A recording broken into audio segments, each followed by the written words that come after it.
Good evening, ladies and gentlemen. Welcome to the 8th C.D. Deshmukh lecture. I say a little bit C.D. Deshmukh, and I know that our guest is also going to refer back to him because there's a strong connection to the IMF that Deshmukh had. We started this memorial lecture in 2013 in memory of Chintanman Dwarkanath Deshmukh, India's first Indian RBI governor, but pre-independence. And of course, he continued through independence and remained the first RBI governor of India. David will say more about his role in the setting up of the IMF, and maybe at the end I'll even share an anecdote about what happened and why he ended up not being the head of the IMF at a very early stage in the life of the IMF. I'm delighted to be introducing Dr. David Lipton, the first Deputy Managing Director of the International Monetary Fund, appointed initially in 2011 and then reappointed for a second term in 2016. David has an illustrious career in advising the President of the United States when he was the Special Assistant to President Obama and served as the Senior Director for International Economic Affairs with the National Economic Council and the National Security Council at the White House. He was earlier Managing Director at Citi and its head of country risk management. Dr. Lipton served in the Treasury Department of the Clinton administration from 1993 to 1998 as the Undersecretary of International Affairs and played a significant role in the Asian financial crisis and the effort to modernize the international financial architecture coming out of that crisis. He was earlier a fellow at the Woodrow Wilson International Center in Washington, D.C., and from 89 to 92, he worked with Jeff Sachs as an economic advisor to the governments of Russia, Poland, and Slovenia. His first professional foray was indeed in the IMF itself, where he, on the staff of the IMF, worked on economic stabilization in emerging market and low-income countries. Dr. Lipton has his PhD and MA from Harvard and a BA from Wesleyan. It's a great privilege to have David with us, and let's give him a warm hand.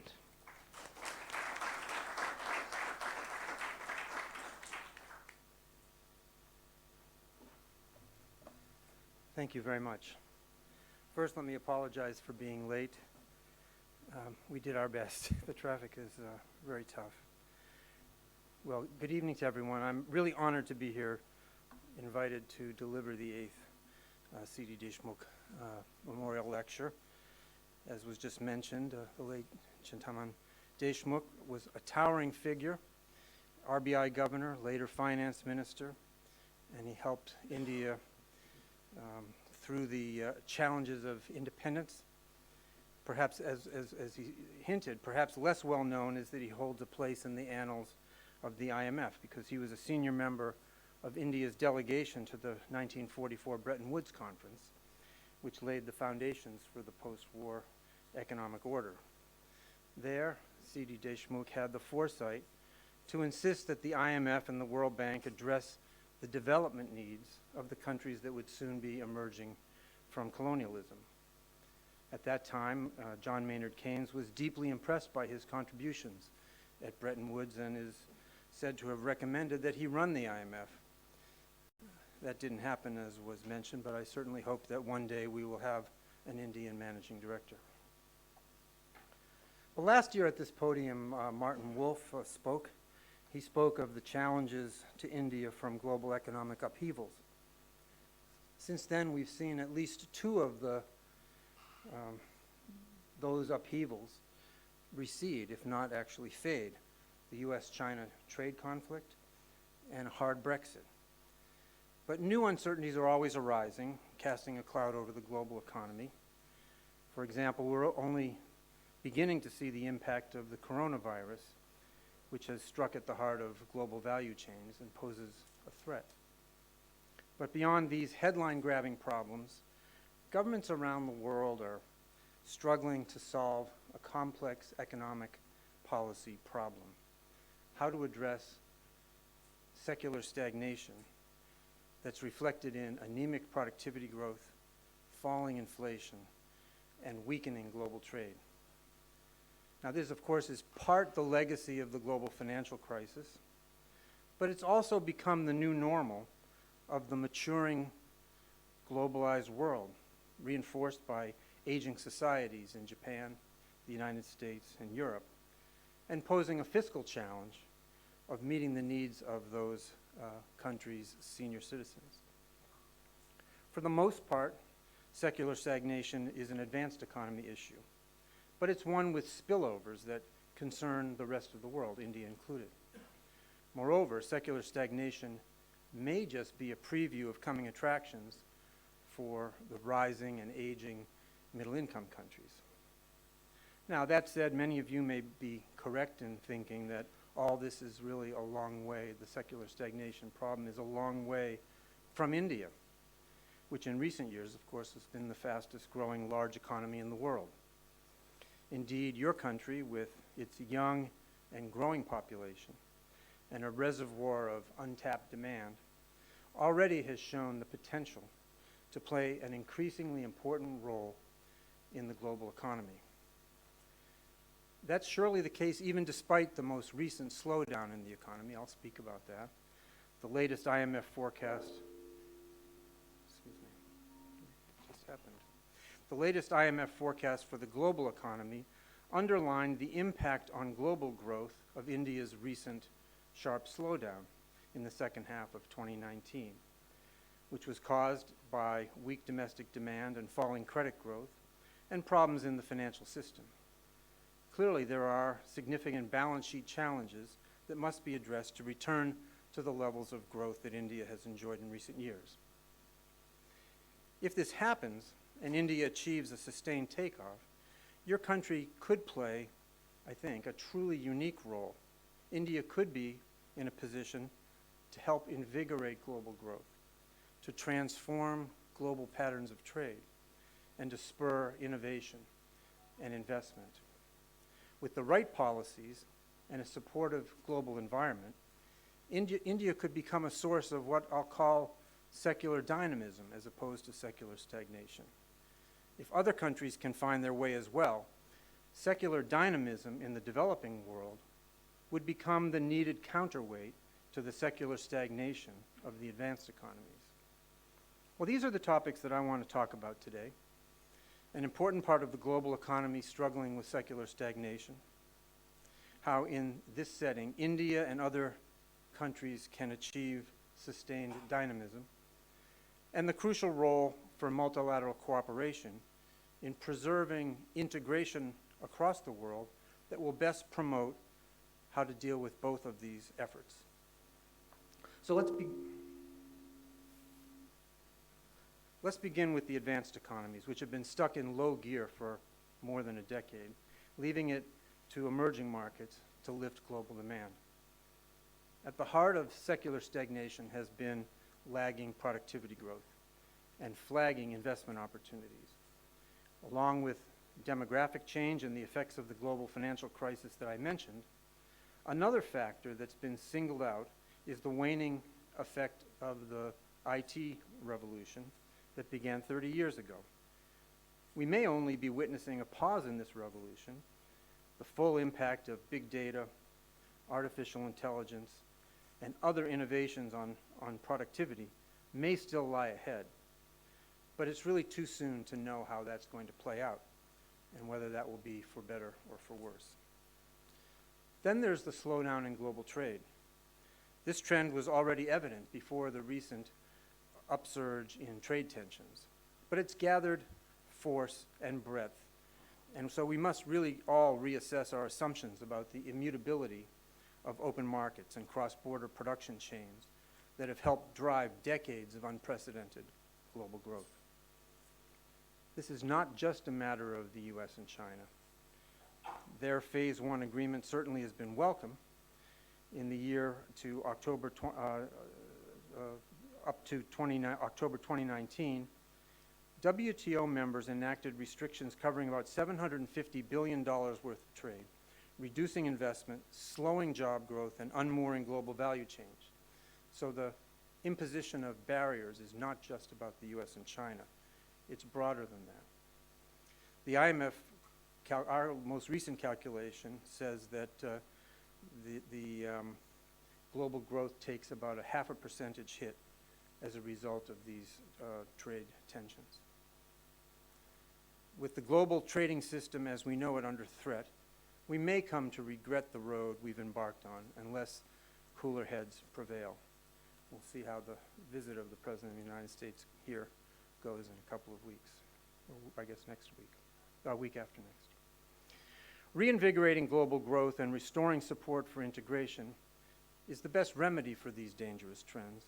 And in recent years, the IMF, the G20, and individual governments have devoted a lot of resources to that challenge. We at the IMF have advocated structural change, structural reforms that can potentially strengthen confidence and can boost investment. That is to say, initiatives ranging from infrastructure development to tax incentives for innovation, education and health spending, and product and labor market reforms.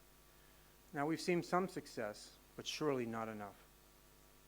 Too often it's been left to the central banks to be the first and sometimes the main responders to the lassitude of private investment in national economies.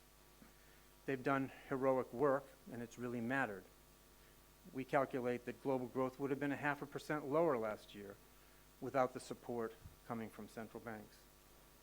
But despite these efforts, their vigilance, growth remains subdued and financial vulnerabilities are building again, especially sovereign and corporate debt vulnerabilities.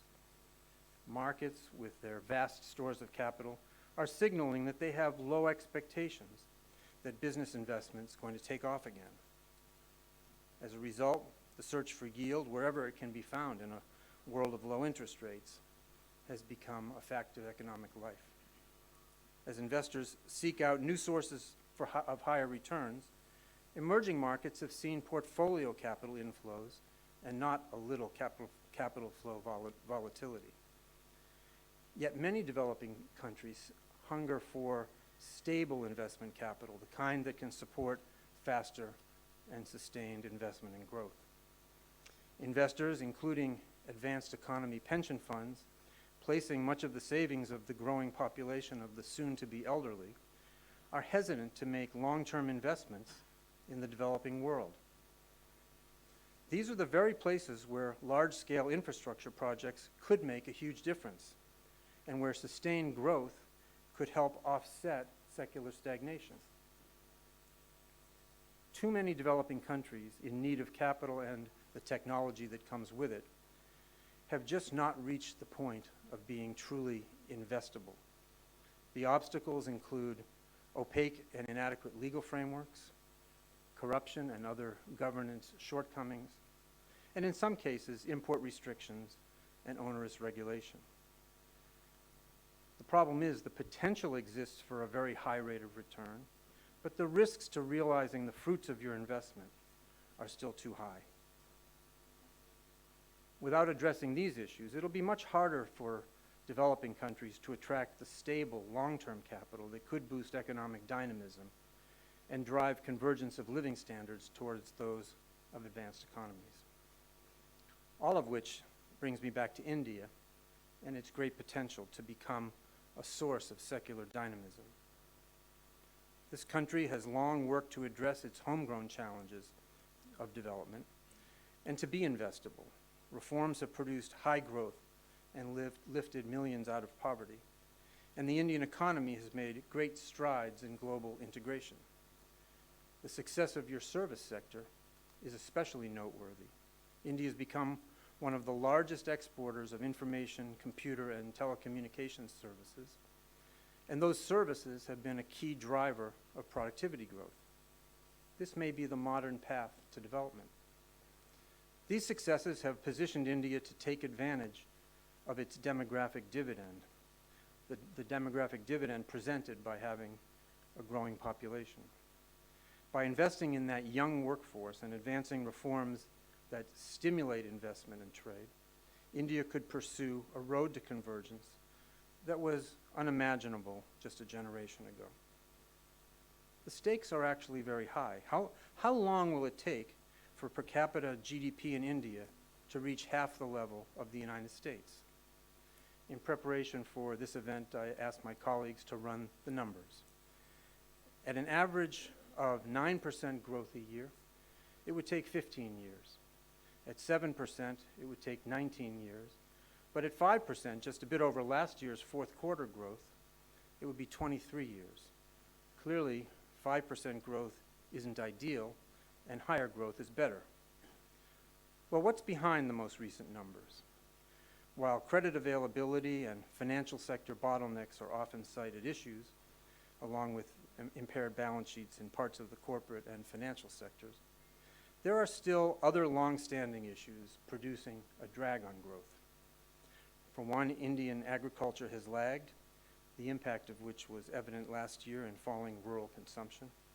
Export growth has slowed over the last decade, and perhaps more troubling, unemployment has risen and labor force participation actually declined. The labor force participation is particularly low for women, who should and could well be a source of economic dynamism, as has proven to be the case in many other economies. India also needs to fully realize its comparative advantage in manufacturing, where it remains constrained by the small scale of production, low productivity, trade restrictions, infrastructure gaps, and a host of other shortcomings. This is the case even as engineering, electronics, and pharmaceuticals have emerged as leading exports, and while services have boomed. Well, one route to a stronger manufacturing sector is to deepen linkages to global value chains, especially the use of foreign intermediate goods in the production of exports. There are policies, however, that limit these linkages. For example, tariffs on those intermediate goods constrain the emergence of a vibrant and globally competitive manufacturing sector that could be creating more Indian jobs. So far, the good news is the impact of global tensions on India has been reasonably limited, ironically because its trade integration remains itself somewhat limited compared to other Asian exporters. Nonetheless, the potential for reverberations through the investment channel could be significant over the medium term, especially if trade tensions worsen. Nonetheless, India has an opportunity to emerge as a global manufacturing hub as foreign companies reassess their production base in China. But so far, India appears to be lagging ASEAN in this respect. For example, a recent Nomura Securities study of 56 companies that had relocated from China found that 26 moved their factories to Vietnam, only 3 to India. What will it take for India to play a more important role in global value chains? I think the answer is a combination of infrastructure investments, a reduction in tariff and non-tariff barriers, and reforms that encourage the emergence of larger and more productive manufacturers. At the end of the day, success requires creating employment. As argued in a recent IMF study, India's investment in tertiary education has been associated with strong growth in its high-skilled service sector. A demographic dividend can only materialize, however, if India can complement this by spending directed at primary education to broaden access to quality education, and by reducing the still large gender gaps in labor force participation. Without those efforts, together with labor market reforms aimed at protecting people versus protecting jobs, a growing population could become a drag on growth, and then income inequalities would more likely worsen. Let me offer one caveat on the subject of labor force skills. Technological innovation is rapidly driving down the cost of capital goods, and the growth of automation and artificial intelligence potentially threatens the business model of low-wage, labor-intensive industries. The experience of the past 30 years suggests that disruptions caused by new technology comes in ways that are hard to predict. and with a speed that leaves assumptions of best practices often in ruins. By one estimate, 14% of the global workforce, that is to say 375 million workers, could lose their jobs in the coming decade to automation. While the advanced economies are more exposed, India is not likely to be exempt from this. Some 9% of Indian workers could lose jobs to automation. Regardless, it is important to remove the constraints that have limited integration into global value chains so that Indian businesses are more agile in a world where constant innovation is going to determine winners and losers. Now, so far I've spoken about what countries can do to help themselves, whether advanced countries or India and developing countries. But in my tale of two economic realities, secular stagnation in aging advanced economies and potential secular dynamism in youthful developing countries, most prominently India, the prospects for success of each group depends on both, and thus on an international system that assures integration and cooperation. So let me end by turning to the crucial role for multilateral cooperation. Why is cooperation so important at this juncture in economic history? India and other countries aspire to rising living standards for their people, living standards that over time converge towards those of richer countries. It's very hard to see how that can happen smoothly and reasonably quickly without global markets for their goods and services, and without access to capital and technology to spur the growth of production and employment. For advanced economies, if US and European bond yields are any indication of returns at home, savers in those countries would benefit greatly from the opportunity to invest in profitable enterprises in fast-growing and dynamic developing countries. But for all this to happen, we'll need to address the misgivings about multilateralism and economic integration that have arisen. Otherwise, it may be very difficult to maintain an integrated world of trade and payments. Those misgivings arise from a genuine concern about the disruptions and the spillovers that accompany tighter global economic integration, or that stem from inappropriate trade policies. They also arise, of course, from fear of the impacts of technology on the future of work. There's really not time today to delve deeply into the question of how best to address all of the misgivings and fears about multilateralism and globalization. But suffice it to say that the history of the last 75 years since the end of World War II has shown that our differences can be bridged by cooperation, particularly in a multilateral setting. I began by citing India's role at Bretton Woods, where countries with common purposes charted a new course for the international community. If anything, there's as great a need as ever for that kind of cooperation. So for the sake of this discussion, let me conclude by describing the core issues that demand our common attention, where solutions can promote a stronger global economy.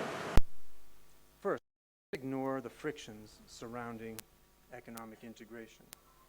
We have to solve the conflicts emerging over trade and global value chains.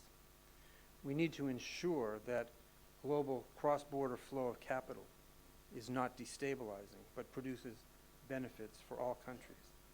That means working together constructively to find practical solutions on the protection of intellectual property, unfair competition practices, unreasonable restrictions on investments, and the buildup of tax havens that benefit multinational corporations, resources to countries large and small. If all of that means serious WTO reforms, we ought to get to it. Second, we've paid a lot more attention over the past decade, since the global financial crisis, to addressing the spillovers that have been so disruptive to global growth and stability, and have been disruptive in emerging market and developing countries, including here. There's much more work to be done, especially to ensure that secular stagnation and disinflation do not spread. This relates in part to the capital flows that I just mentioned. How do we mitigate the disruptive shifts in market sentiment that can send economies reeling? Here, the IMF is taking the lead. We're trying to develop a more robust set of policy tools that can be used to promote stability in the face of spillovers in a volatile world. It's a project calling developing a new integrated policy framework. That work is underway and needs to be taken forward. Finally, we faced a host of existential threats that can only be addressed by the provision of global public goods. Each and any of these could be the subject of a separate speech: climate change, cyber risks, the ownership and use of data, pandemics, migration. These 21st century problems will not solve themselves, especially if our leaders stick their heads in the sand on these issues.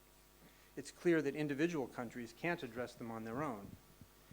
Yes, each country can put its own house in order to create an investable business climate and secure a stable economy at home. But that won't be enough. We have to move beyond squabbling to carve out room for multilateral problem solving. We know what happens when countries squabble, when they go it alone. Working to a common purpose is the most effective means for building prosperity in the present moment, to address secular stagnation and to create room for new dynamic economies like India to emerge with benefits for all. There's a great deal of work to do, work that will require a commitment to our future, commensurate with the commitment that C.D. Deshmukh and his peers at Bretton Woods brought in that earlier era. I hope that our children and look back on how we respond to these challenges with the same respect that this lecture series embodies. Thank you very much.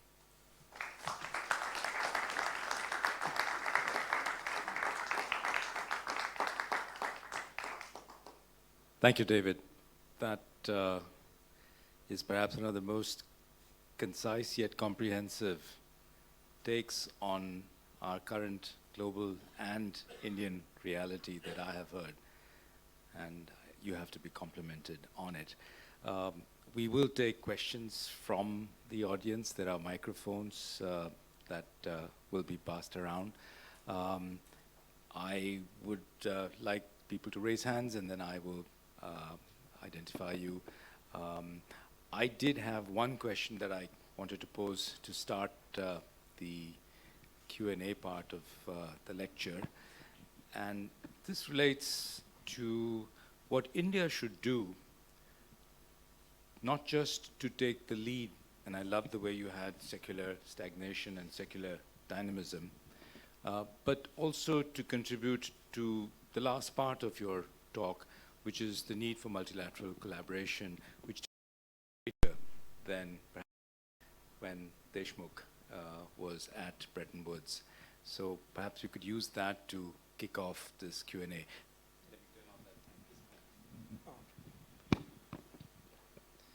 I think your observation is fair. You know, at the end of World War II, with the wreckage of the Depression and then the war, at one level it was easy for people to agree we better work together. But I think we're at a juncture where in countries advanced and not advanced, there's a lot of dissatisfaction with economic integration. In the US and Europe, people see the disruptions that have come. In India and advanced economies, people observe policies to cope with secular stagnation, the monetary accommodation, the capital reaching for yield and flowing in and sometimes out is disruptive. And you know, the gut instinct is, well, let's just not allow this and let's not be. But I think of my talk is that we still all stand to gain through these connections, and what we have to do is to figure out how to live in a world with disruptions, create opportunities for people irrespective. You know, I observe that the discontent over job loss is mainly in advanced economies, where there are winners and losers. In the dynamic Asian economies, there really aren't winners and losers. There are big winners and small winners. In Vietnam, if you lose your job, you're going to find, in a 6-7% growing economy, you're going to find another job. But it means that the developing countries, the dynamic economies, that have the most to lose if integration breaks down, really have to play a very affirmative and assertive role. And I think India tries to do that, does that well. I attend G20 meetings and observe your ministers and your prime minister in those settings, and I think the case is put very well. I think it means that developing and emerging and developing countries, though, need to put their own differences aside and be a little more together on these subjects. It's too easy and too often that what I would think of as relatively minor differences of views and disagreements prevent that, and that means that the advanced economies can all too often divide and conquer, and that's not very useful. I think you know, you know, there are many examples, and the WTO is going to be, which I mentioned, is going to be one. You know, it's a institution where governance depends on everyone agreeing, or else there's no decision. So when there are disagreements among countries about a trade round or really any policy to be adopted, it's really very counterproductive. My own view is that there really needs to be some significant reform of the WTO, and it's something that all countries should agree to take on despite the complexity of that task. Mm-hmm. The question there in the center aisle here.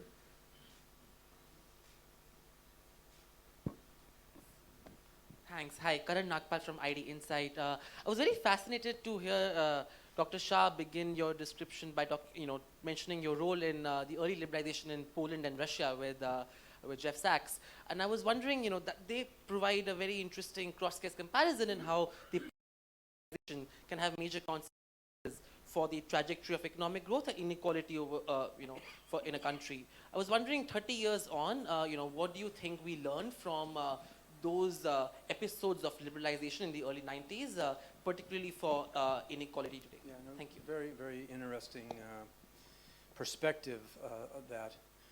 Look, 30 years on, one has to say that for the most part, the transition of the Central European countries has been a success.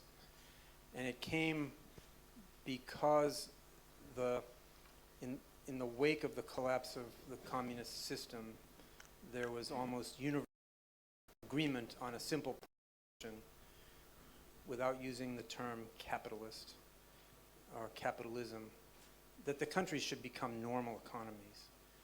And the direction of change was not something that one really had to argue about. And secondly, the Central European countries had the very strong the magnetic pull from Europe. Europe wanted them to join. They wanted, in their case, to return to Europe. They had always thought of themselves as European.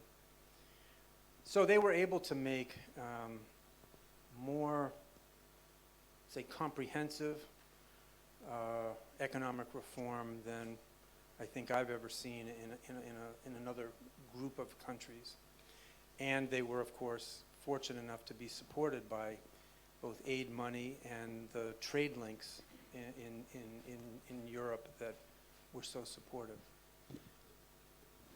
Now, that, while no other group of countries has such, say, clarity of the root, there is no reason why that approach can't be imitated. You know, when one thinks about the Arab Spring process in the Middle East, I think people decided they'd had it with the approach that had been taken. They wanted change, but there was less clarity about the nature of the changes in policies, and there was less of a pull because the world, just by happenstance, had just gone through the global financial crisis and nobody was opening their wallets or their trade systems. I think that was a mistake. There can and should be much more of a collaborative effort to be supportive of countries that are willing to make a big change and embark on a new path. I was just 2 weeks ago in a couple of countries in West Africa, one in the Sahel. And there, you know, the starting position is these are very poor countries with many disadvantages, some fragile states or some coming out of war and fragility.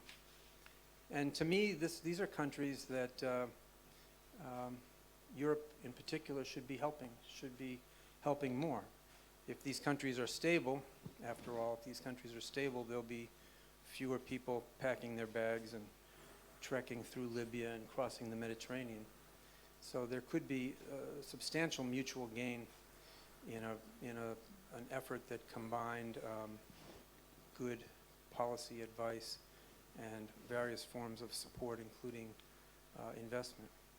You know, I think in Asia, many countries have become, in the time of my professional career, have become investable in the sense that I spoke about, but it's not yet happened very convincingly in Africa. We need a Poland in Africa, a country that can show, or in the Middle East, that can show that it can cross a threshold of investability to be a rapidly growing country, a country that can attract business and investment and can be trustworthy.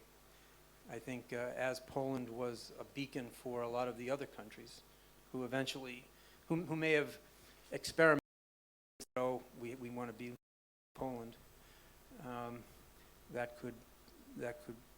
could be an emulation in Africa once there's a big success story.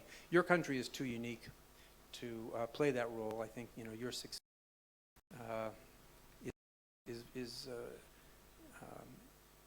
the success of a huge continental economy, and while I think both the success of China and the success of India don't really play that role, but your country could be helping and encouraging others to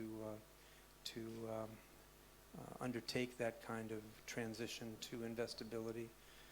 And I hope that 30 years from now we'll look back and see that a whole set of developing countries actually made that change.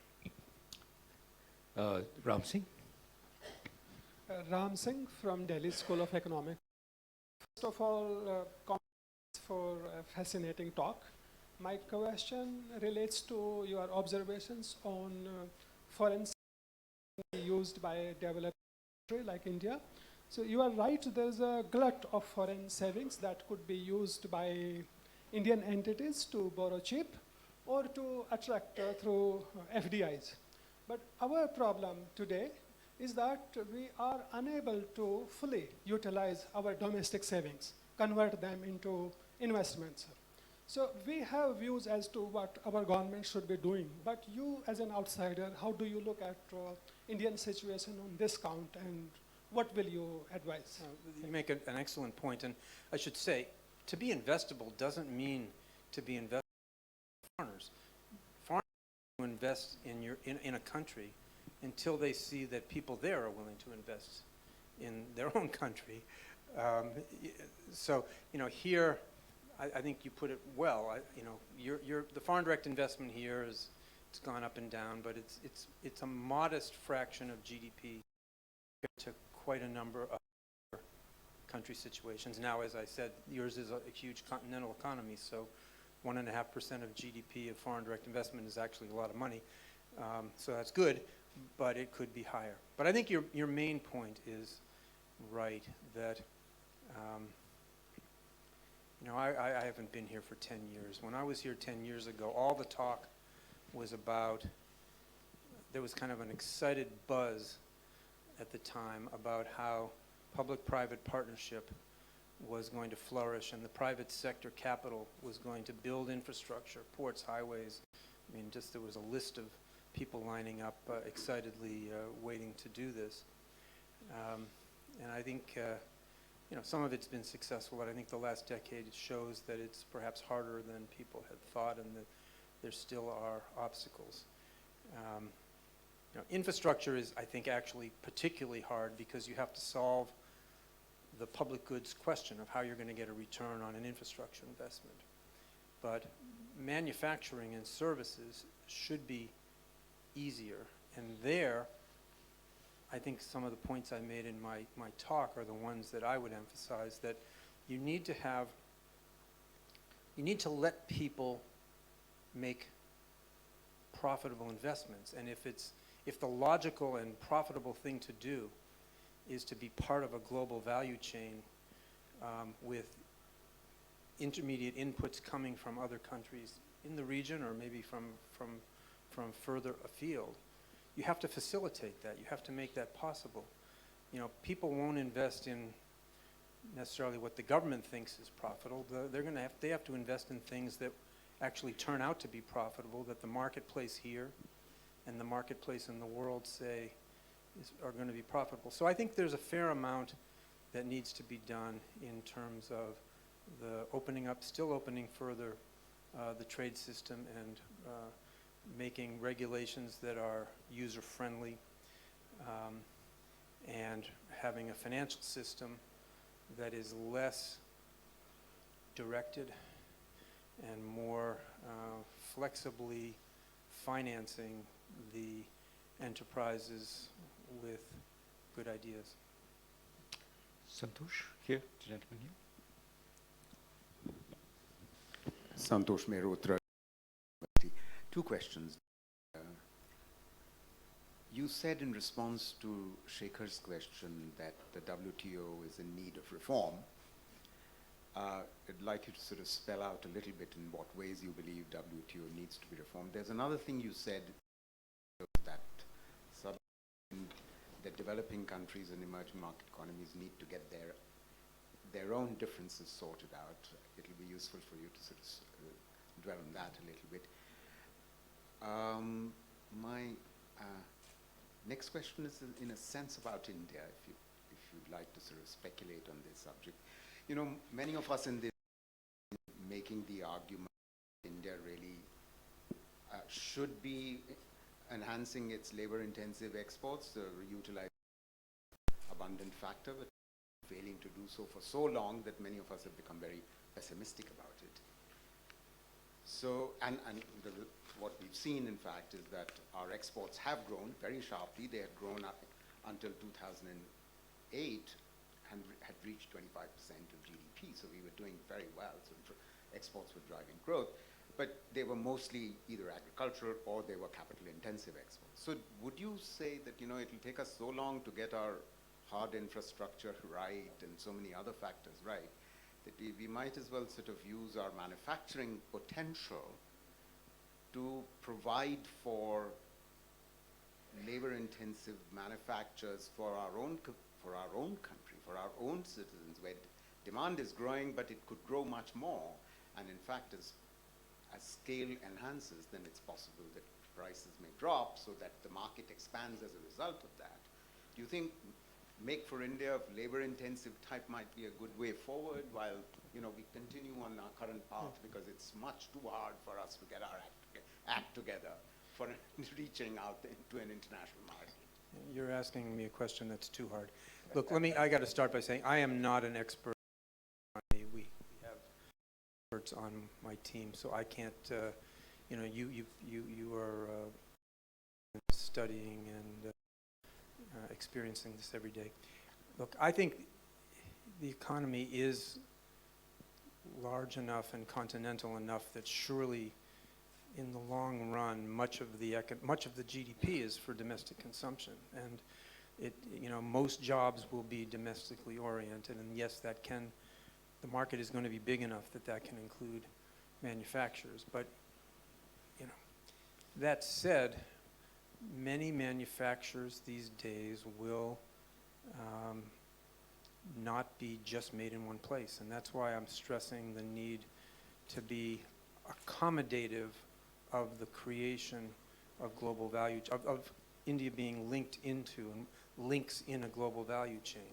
You could be making things here, taking advantage of the various attributes of your labor force, but maybe there's a couple of really important parts of it that have to be made somewhere else.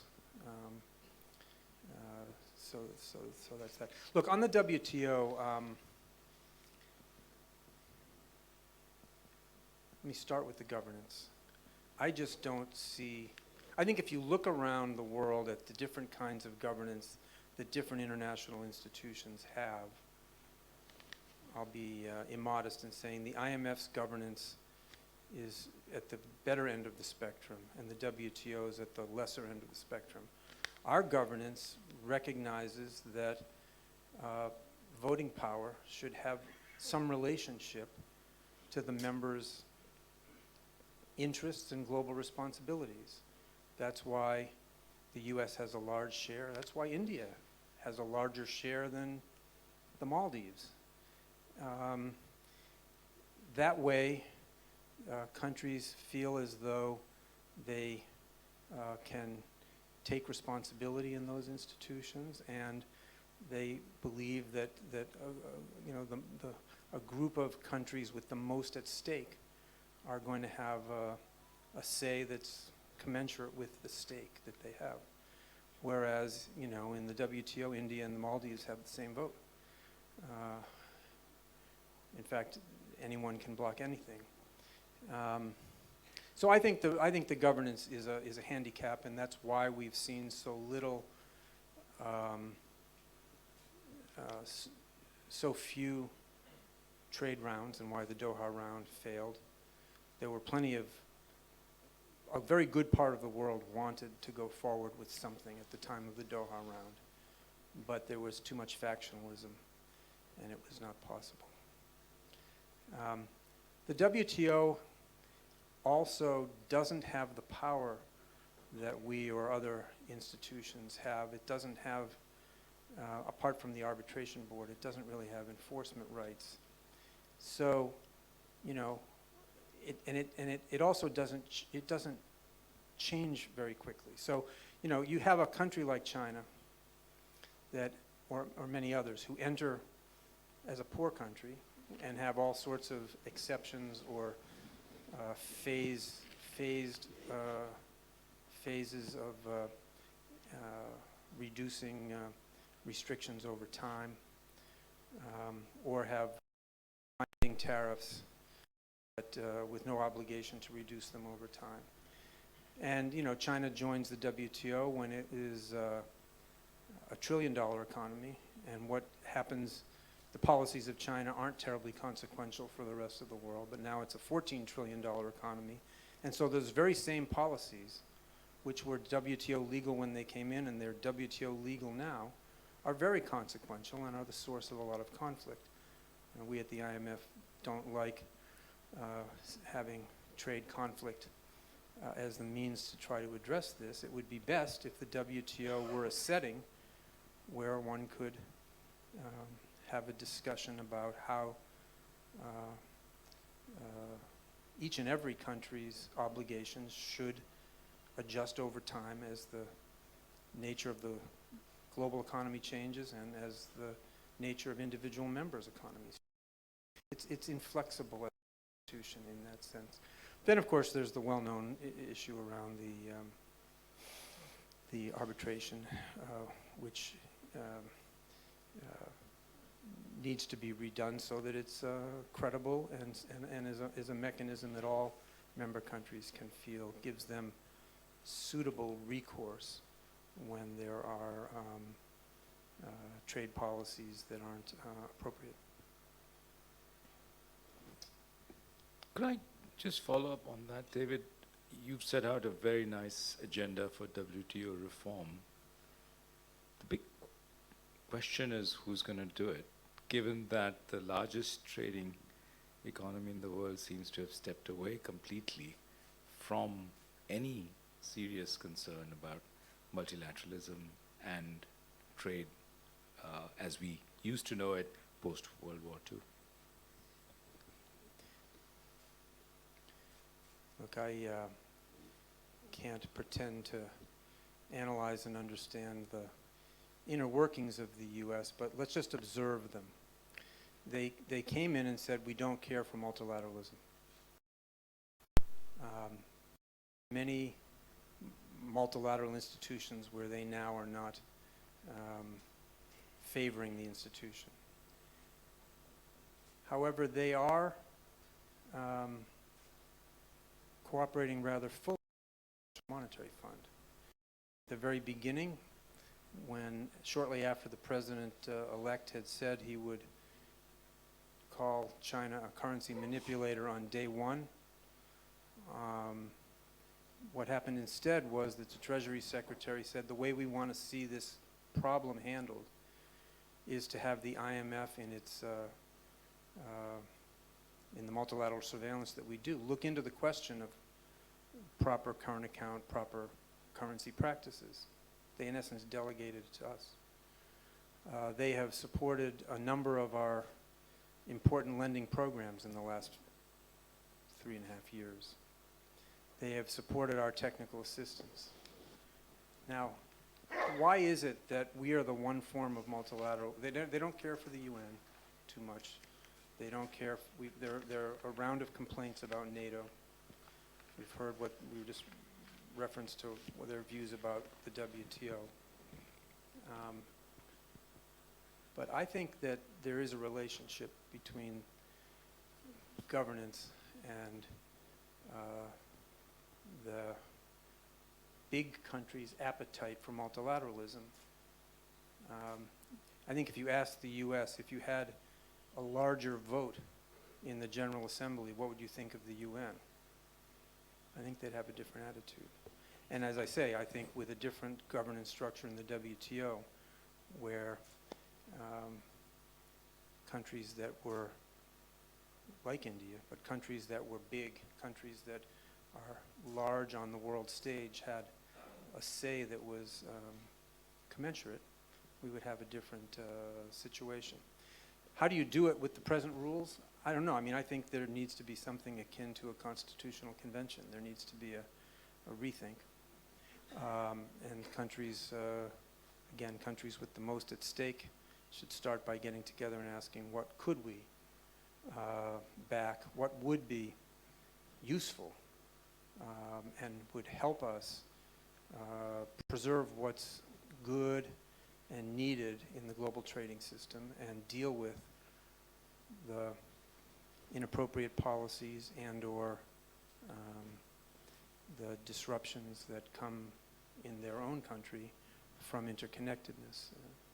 I think I don't mean to suggest at all that it's an easy subject. I think it's more likely that very little will happen than a lot will happen. But I think it's pretty important that everyone try. Sure. Larry? In the second row here. Two questions. First, about India. We have realized, I mean, we have come out of our export pessimism, but we have realized that we are not like the East Asian countries. East Asian countries have always had current account surpluses most of the time. We don't manage to generate a current account surplus most of the time. Now, should it worry? We haven't been able to do export-led growth. That was the East Asian model. And the only big country that I can think of, you mentioned that India is a big country. I can think of China and US. US had current account deficits when it was growing steadily at the turn of the 20th century, unlike European countries. But China, on the other hand, has always had current account surpluses. Now, how how far should we be worried in this failure of ours of not being able to behave like the East Asian countries and have current account services? Second, on your multilateralism, am I correct in thinking that multilateralism doesn't have a bright future in the near term? The reason is you mentioned about big winners and small winners. Multilateralism and a world trading system has benefited everyone, but there have been big winners, which are the developing countries. Now, if you have avarice or if you have concerns about the world order, why shouldn't the developed countries, particularly the United States, have gross skepticism about multilateralism? And your point about governance structure, you want the UN bodies or multilateral bodies to be like the US Senate. Not like the US Senate, but like the House of Representatives, the Congress. Now, we know that multilateralism, if you had 100% share for the developed countries, that wouldn't be multilateralism. So how far can you say that, no, it should be according to the economic weight? Does it violate true spirit of multilateralism? And second, multilateralism, if it is going to benefit the developing countries more than the developed countries and going to upset the world order in a serious way, then I would find the major developed countries to have a lot of reservations about multilateralism. Okay, let me go back to your first point. I don't think there's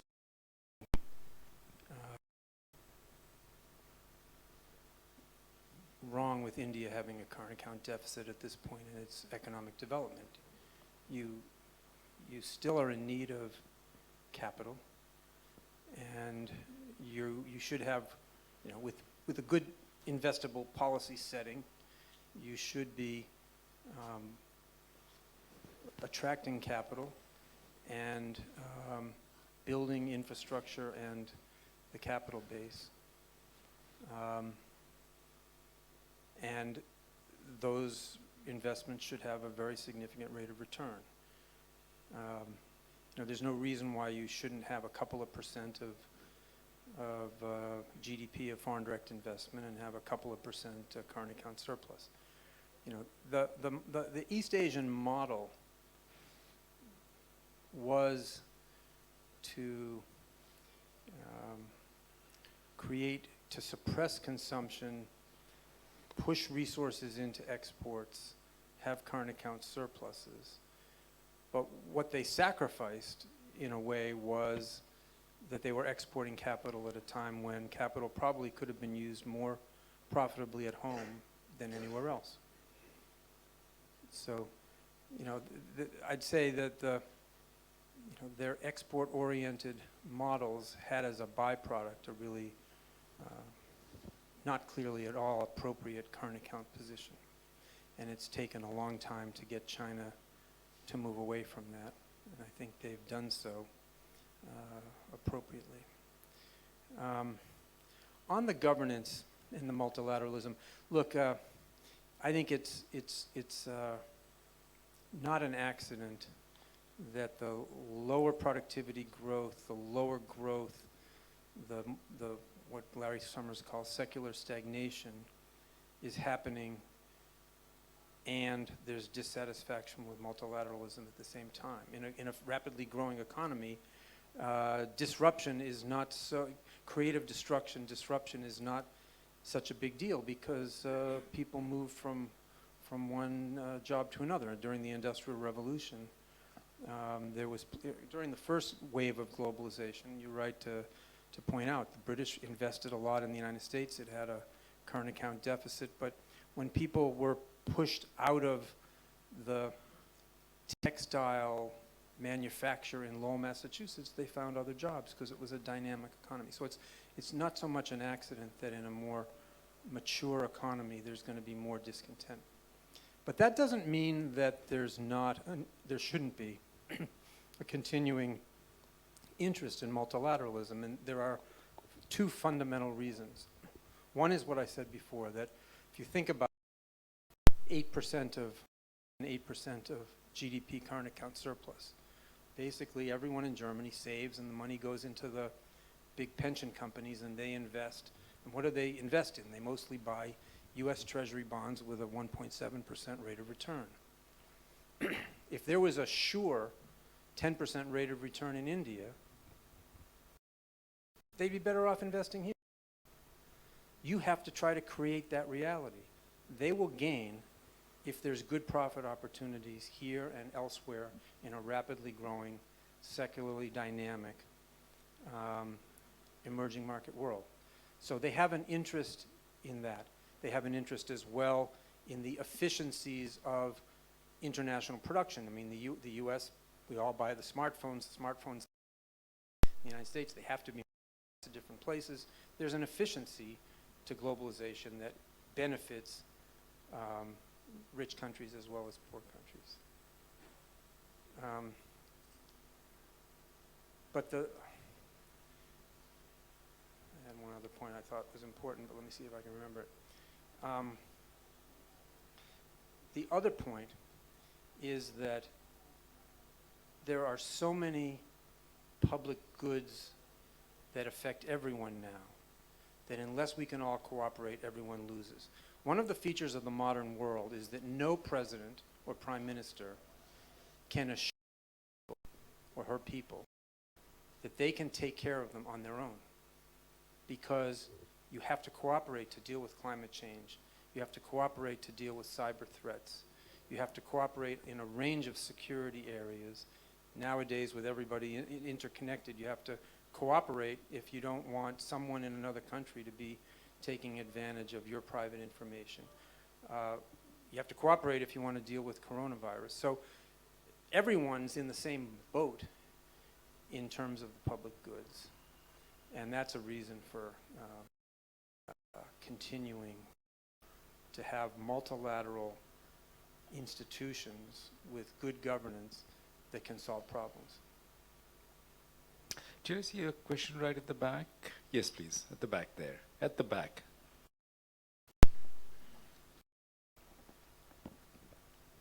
Hi, thanks for the talk. My name is Abhinav. I work here at NCAER. Could you hold the mic a little closer? We can't. Sure. My question is, you started your talk with the idea of secular stagnation in advanced versus secular dynamism in developing countries. What do you have to say about, there are some people who refute Sumner's thesis about secular stagnation, or who only accept it in parts, the other parts being technology, disruption, Amazon. So what do you have to say to that? And as a corollary, I'd like to ask, what do you think that would have an impact? What kind of an impact would that have on the secular dynamism of developing countries? Thank you. Good question.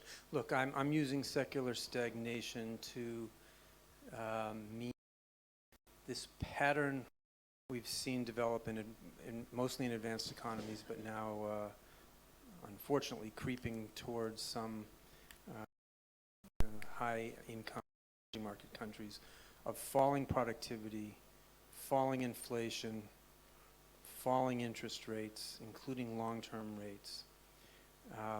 You know, Summers has a particular theory of it, and I don't mean to be embracing all of that. I think we don't fully understand the reasons why we see the pattern that we see.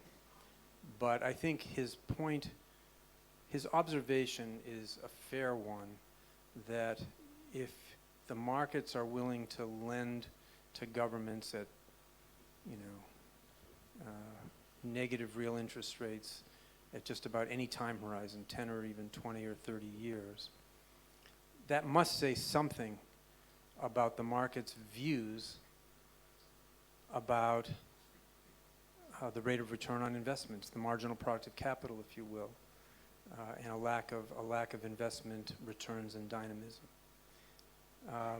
So in this characterization I'm making, I'm trying to make the point that that does not pertain to your country or to most emerging market countries or developing countries. People may not be investing, but it's not because there aren't great rates of return to be had. There are projects that would yield great rates of return as long as they can be well executed and in a legal and regulatory environment in which the investor can actually reap the rate of return. But in that sense, the shadow or underlying rate of return is high. And so if you can become investable, there should be good rates of return and growth.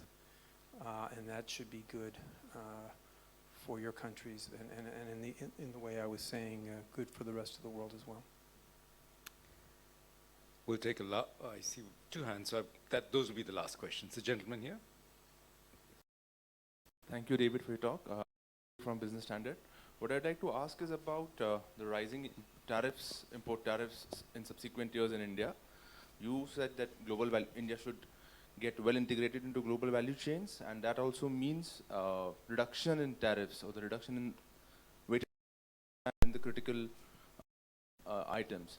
But the opposite seems to be happening in India. What are your views on that? Look, I don't want to give a detailed assessment of particular tariffs. I want to make a simple point. Competition is good. India shouldn't be afraid of competition. Now, when you enter a competition, you may lose. When you're starting out, it's like, if India only played cricket against itself, you wouldn't be playing against the best competition. And the first time you went and played against all the best in the world, you'd lose. But the competition would make you better. That's why we want competition, is that the competition forces everybody, encourages everybody to excel, to be better at things in the economic sense, more efficient, more effective, more careful and disciplined. So in that sense, competition is good, and in that sense, tariffs are not, because they provide barriers that shield companies from competition that might be painful in the short run, but if you take a 20, 30-year time frame, is good. And in this setting of what I was talking about, if the tariffs include tariffs on intermediate goods, it may prevent the very formation of supply chains that could be of great value. So it could be the tariffs block you from quite desirable economic territory, if you will. We'll take a last question there. The gentleman there. Yeah, I have a specific question regarding the disruptive change of automation. Do you see that as a risk? Because it may especially automation of services, because it may take away some of the advantages India has, or as an opportunity, as a data-rich India or China, which will create innovation. No, you ask an excellent question, and I'm going to punt and say, I raised the reservation because we're not sure what automation and AI means for the future of work. Economists, thinking back to arguments in the distant past about automation and the Industrial Revolution, believed that the people who objected to machines were Luddites and short-sighted, and we saw that automation raised productivity. It did put people out of jobs, but in a dynamic economy, those people found other things to do, and we all ended up, people ended up in a stronger economy. But I think it's fair to be a little more concerned this time because of the nature of the automation and the AI. We don't know whether it will be, in a sense, a substitute for certain kinds of labor or a complement that makes people more productive, as was the case in the Industrial Revolution. So I just put it as a big question mark, and one that if I were giving you advice as an institution, you should all be studying. Thank you, David. With that, let's give him a warm round of applause. I know it's been a long day for you, and I know you have another 2-3 days in India. So I really would like to thank you very much for being part of the HC Deshmukh lecture and delivering the lecture. It's a little there in his autobiography that in 1956, after he had resigned from being finance minister here on a matter of principle, actually, and his prime minister, that he had done it, he was asked, and I think it was the British who at that point were asking whether he would be willing to become the managing director of the IMF. And at that point, he asked his wife, who also was a very prominent public figure, whether they should even consider it. And the family's decision was no, they needed to be in India. And he ended up being the chairman of the University Grants Commission at that point in time, and did not actually agree to be considered for that position. So we may have... For all of you who aspire to be managing directors, Washington is a much nicer place than it was in United States. With that, let me bring this evening to a close. We have a drinks reception and dinner across the walkway in the lobby of our tower building. Please join us there, and we thank you all for coming. Thank you, David, and thank you to the IMF for making all the arrangements for which we are indeed very, very grateful. Thank you all.